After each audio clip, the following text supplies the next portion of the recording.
Hello students. आज ना हम लोग प्री बोर्ड के क्वेश्चन पेपर का सेक्शन बी पार्ट करेंगे। ठीक है। जो सेक्शन बी पार्ट है ना, वो 5 क्वेश्चंस आते हैं उसमें और 2 मार्क्स के होते हैं। ठीक है। फर्स्ट क्वेश्चन है इसमें, question number 21। Find the zeros of the quadratic polynomial x square plus 3x minus 10। ठीक है। तो चलिए इसको सॉल्व करते हैं। Find the zeros of the quadratic polynomial x square plus 3x minus 10। ठीक है। तो x square minus 3x minus 10 plus 3x minus 10 का हमें क्या निकालना है? जीरोस निकालना है।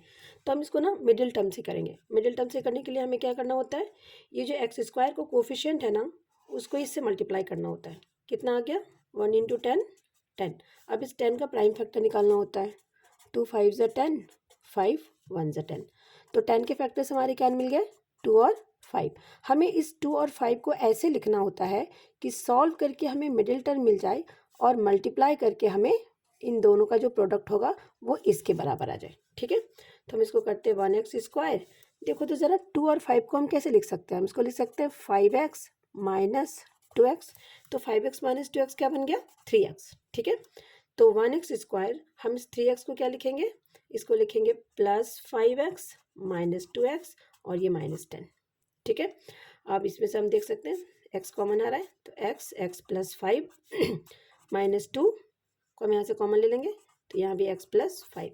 अब हम देख रहे हैं x प्लस 5 यहाँ पे भी और x प्लस 5 यहाँ पे भी है, तो ये हो गया x प्लस 5 और ये जो है ना, इसको भी साथ में लिख देंगे। अब चूंकि हमें इसका जीरो निकालना है ना, इसको इक्वल टू हमें जीरो करना होगा। एक बार इसको जीरो करते हैं, x plus 5 is equal to zero, so x is equal to minus 5। Okay. x minus 2 is equal to zero, so x is equal to 2। So the zeros are, हमारे zeros क्या हो गए? -5 and 2। Okay. Now next question. ये जो next question है ना, ये 20 इसी का पार्ट है, ये और में है, पर हम इसको सॉल्व करेंगे। ठीक है। ये है, if the zeros of the polynomial x square plus 4x plus 2a are alpha and 2 by alpha, then find the value of alpha a. ठीक है। If the zeros of the polynomial x square plus 4x plus 2a are alpha and 2 by alpha, then find the value of a. तो हमारा polynomial क्या given है?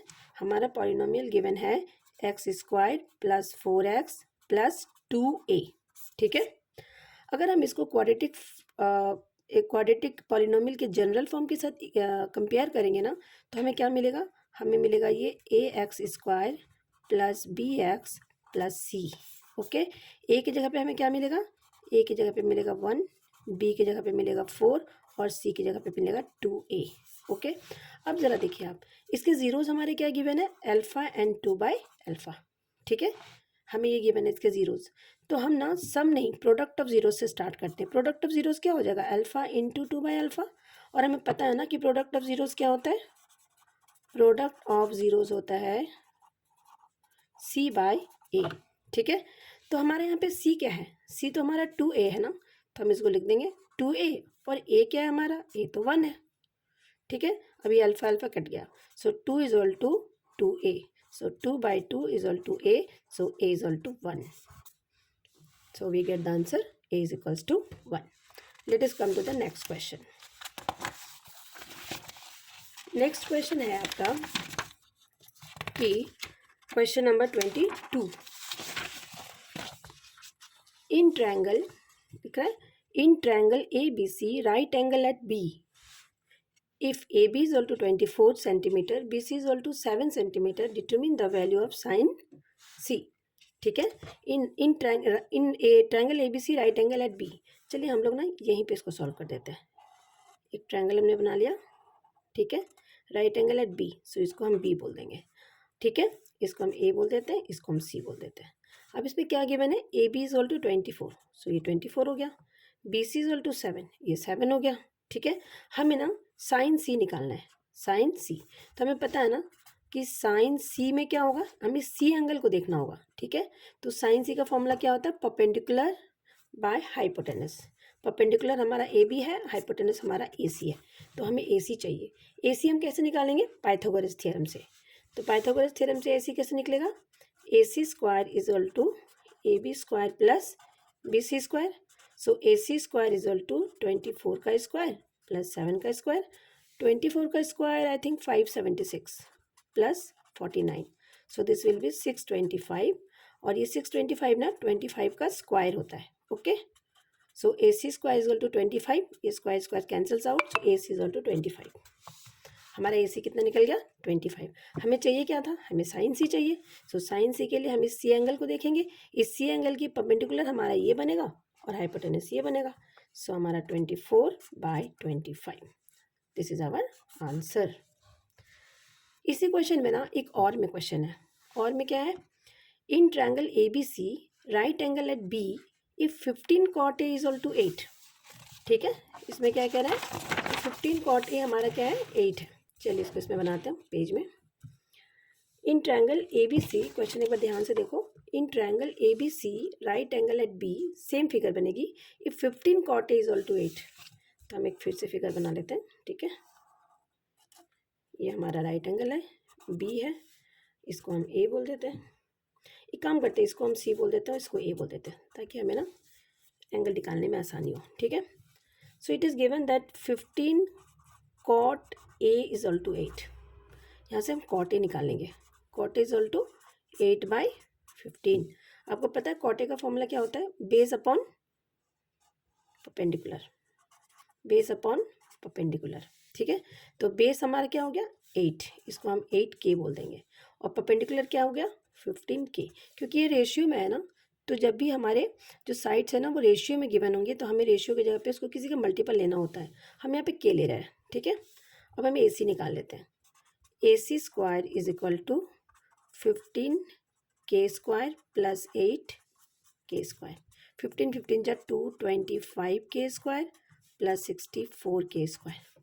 सो I think it will be 289K square, और ये 17K का square बनेगा। So AC square और square cancel, AC is equal to 17K।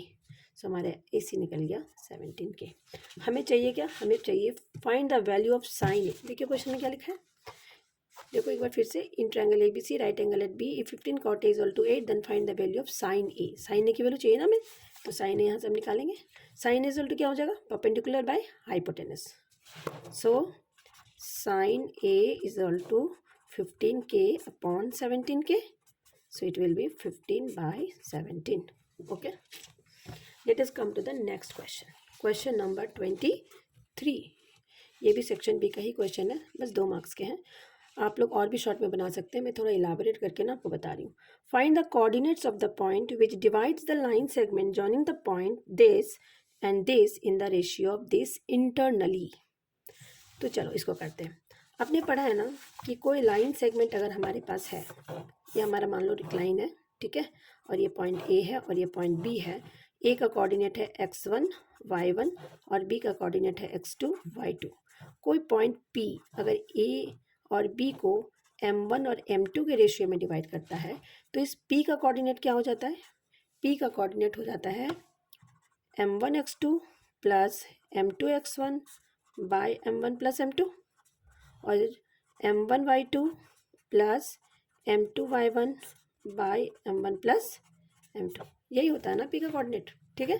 तो चलिए हमारे पास यहाँ पे देखिए, तो A और B पॉइंट में ना वैल्यूज़ क्या गिवन है 4 - 3, तो ये हम 4 ले लेते हैं, ये -3 ले लेते हैं, ठीक है।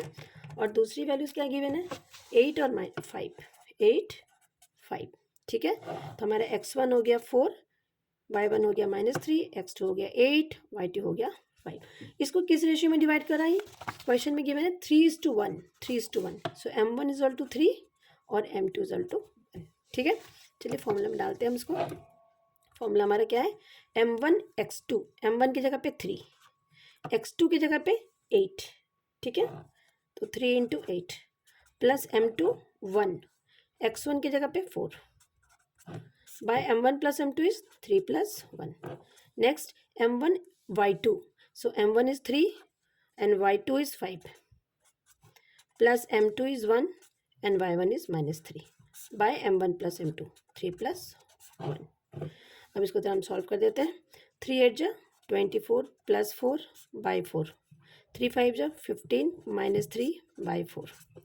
सो P का कोऑर्डिनेट हो गया आपका 24 + 4 दैट इज 28/4 दैट इज 7 है ना, और 15 minus 3, 15 minus 3 is 12, 12 by 4 is 3. So coordinate of P will be 7 and 3. Okay.